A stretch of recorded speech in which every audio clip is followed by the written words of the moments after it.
ఆషాఢమాస బోనాల జాతర సందర్భంగా భక్తులు కోరిన వెంటనే కోరిన కోరికలు అందించే తల్లి పోచమ్మ అని మున్సిపల్ చైర్పర్సన్ అడవాల జ్యోతి అన్నారు. పద్మశాలి సేవా సంఘం వాణినగర్ శ్రీ లోకమాత పోచమ్మ తల్లి తారకరామనగర్ లో గోవిందుపల్లి వెంకటాద్రి నగర్ కాలనీ ఆధ్వర్యంలో పోచమ్మ తల్లి బోనాలు నిర్వహించగా ఈ కార్యక్రమంలో ఎమ్మెల్సీ జీవరెడ్డితో పాటు చైర్పర్సన్ జ్యోతి పాల్గొన్నారు. ఈ సందర్భంగా వారు మాట్లాడుతూ పోచమ్మ బోనాలు తెలంగాణ సంస్కృతి సంప్రదాయాలకు ప్రతిరూపమని అన్నారు. మహిళలు పెద్ద ఎత్తున బోనాలతో డప్పు చప్పుళ్లు కోలాట నృత్యాలు భక్తి పారవశ్యంతో పోచమ్మ ఆలయానికి చేరుకుని అమ్మవారికి బోనాలు సమర్పించి మొక్కులు చెల్లించుకున్నారు. ఈ కార్యక్రమంలో కౌన్సిలర్లు గుర్రం రాము, దాస లావణ్య, ప్రవీణ్, కొలగాని సత్యం, ప్రేమలత, దేవేందర్ నాయక్, మహిళలు, పద్మశాలి సేవా సంఘం అధ్యక్ష కార్యవర్గ సభ్యులు, వెంకటాద్రి నగర్ కాలనీ వాసులు, టిఆర్ నగర్ శ్రీ లోకమాత పోచమ్మ ఆలయ కమిటీ సభ్యులు పాల్గొన్నారు.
కొట్టండి.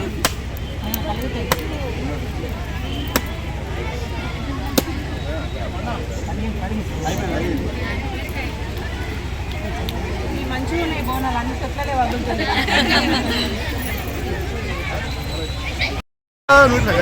గట్టిగా జై పద్మశాలి.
వాణినగర్లో మా పద్మశాలి ఇతర బాంధవ్యులందరూ ఈరోజు బోనం తీయడం జరుగుతుంది.